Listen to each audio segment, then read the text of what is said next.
কালকে সারাদিন অল্প অল্প বৃষ্টি হয়েছে, আর রাতেও বেশ ভালো বৃষ্টি হয়েছে। ওয়েদার একদম ঠান্ডা হয়ে গেছে, আর গাছপালাগুলো যেন মনে হচ্ছে হাসছে।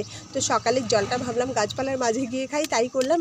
আর এখানে আমার আঙুর গাছটা এত বেড়েছে, ঝুলে পড়েছে, চোখে মুখে লাগছে, তো একটু ছেটে দিলাম।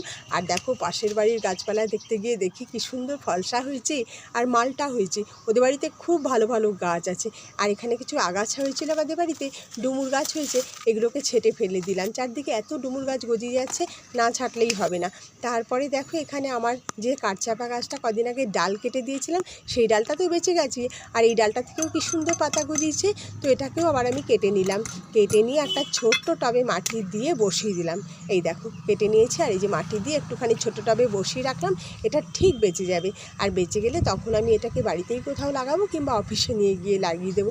আর তো লাগানোর জায়গা পাচ্ছি না, কিন্তু গাছ লাগাতে ইচ্ছে করে। একটা গাছকে বাঁচাতে পারলে কি ভালো লাগে না। এই দেখো বড় টবের নিচেই বসিয়ে রাখলাম।